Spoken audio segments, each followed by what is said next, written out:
Hello everyone. In this session I'm going to discuss on activity diagram in UML. So guys, what is an activity? The condition in which things are happening or being done. So an activity diagram is basically a flow chart to represent the flow from one activity to another activity. So this activity diagram looks like a flow chart which collaborates all the happenings one by one. So an activity diagram is a dynamic nature, and this activity diagram described as an operation of the system, that is whole system, by showing the sequence of activities performed. So this flow, the sequence of activities performed, this flow can be sequential, that is step by step process, or branched, that is if at all there are any subdivisions, that is performed, and concurrent if there are any activities which should be flow in parallel, so that is concurrent. And how to draw an activity diagram. So before depicting an activity diagram, we must have a clear understanding about the elements used in activity diagram. So firstly, we should identify all the elements which are used in activity diagram before depicting an activity diagram. So first one is activities. So guys, what are these activities here? So for instance, if you take in an order management system, activities like requesting the order, shipping, that is delivering the order, receiving the order, access payment, so these are all the activities, so that should be identified. And then associations, like if there are any relationships between two states or two objects or two nodes, that should be identified. And conditions, like if else, true or false, yes or no, valid or invalid, so these are all the conditions should be identified. And constraints, like if there are any restrictions or limitations, that should be identified. So after identifying all the elements, so next step is to depict an activity diagram using some components or symbols or notations in the flow chart. So first one is initial node, so that is starting point. This filled circle is the starting point of the diagram. So now we can tell that every activity diagram starts at this point. And next, final node. So this filled circle with the border, this is the ending point. So we can tell that every activity diagram ends with this final node. And then activity. So here how can we draw this activity symbol? A rectangle with rounded corners. So this is used to name the activity or specify the activity's name. So flow or edge. So here this shows the arrows in the diagram. So this arrow illustrates the transition from one action or from one state to another. So this arrow, no need of labeling it. And fork join. See here, this black bar, that is horizontal or vertical, with one flow going in and coming out two flows. So this denotes the beginning of a parallel. So this fork node is used to split a single incoming flow into multiple concurrent flows. So this is the beginning of parallel activities. One coming in, two goes out, or two or more goes out. And join, this is used to join the multiple concurrent flows back into a single outgoing flow. This black bar with several flows entering it and one leaving out. So this denotes end of parallel activity. This is the starting point, this is end point of parallel activity. And next, merge.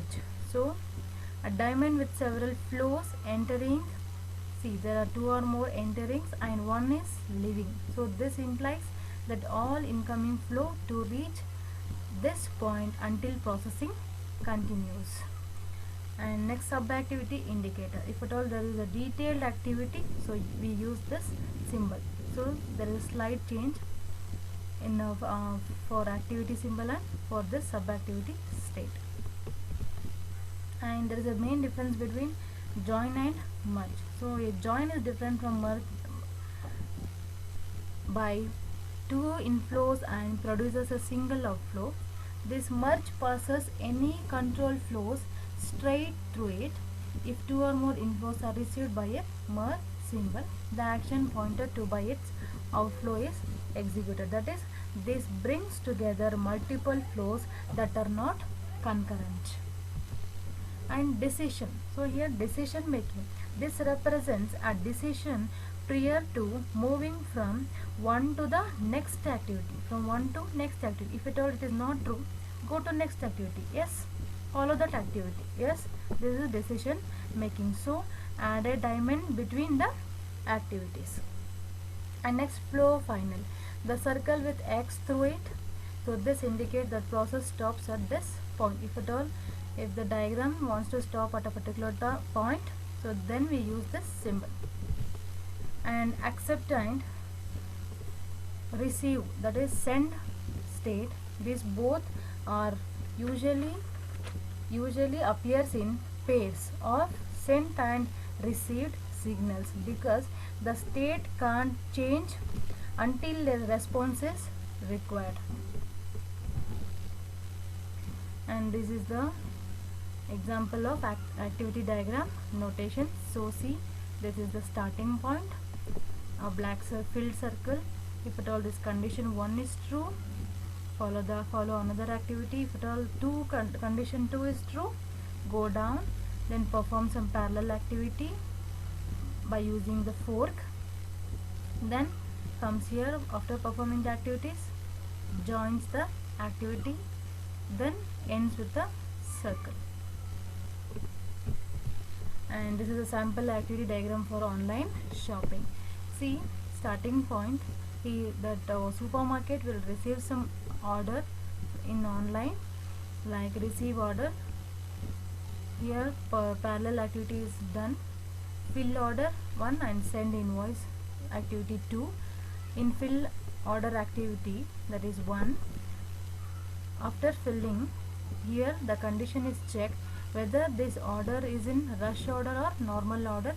So rush order means delivering the order in that night, and if at all false, regular delivery, that is within 2 or 3 days. Then it performs the order, it sends the it delivers the order. Then after delivering, comes here, sends the invoice, that is bill, and receives the payment. Finally joins the parallel, that is end of the parallel activities, close the order, and end of the activity diagram. And this is the library management system for book issue, an activity diagram for library management system for book issuing.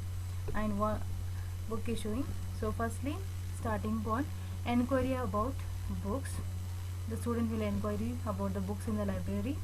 So then check the availability of the book, then he will check availability of the book. If at all the book is available, the flow comes here. If at all the book is not available, and end of the activity diagram. So available means validate the membership. If at all the member is valid, not valid, he will go for the register member, that is for membership register. And if at all valid, check the number of books issued to the member. So if at all there is a restriction of issuing a book for one student, for instance you take only 5 books, so this student has received as issued already 4 books, so only 1 book he can receive. So if at all he is valid and comes here, that is the librarian will check the maximum quota exceeded, that is if at all he received already 5 books, so that quota is exceeded, so for that person the book is not issued. So end of an activity diagram. So the criteria is available, that is the quota is not exceeded, that is available, he will issue the book and add the member name and book and issue details in the computer. So book name, issue date, and returning the book date. So these are all details given in the computer. And then he will update the book status. See, if at all in the rack there are only 10 books of that particular author, so now there is one student have taken 1 book, so now there is having only 9 books, so that update is to be made here, and then stop. So this is the activity diagram for book issuing. Next comes book returning. So start, check the validity member, he is valid. If at all he is not valid, display message not valid member, stop, ending of activity diagram. So if at all he is valid, get the issue details in the computer, and in the out of the details get the member type, whether he is student or faculty. Then calculate the fine. If at all the student having any fine to pay on that particular book, he will calculate the fine. If at all no fine, he will come here, and if at all there is a fine, librarian will add the fine and member details to the bill. Then he will create a bill and collect the fine, then makes the update details in the status bar, then update the number of books issued to the member in the rack. So end of the activity diagram. Thank you.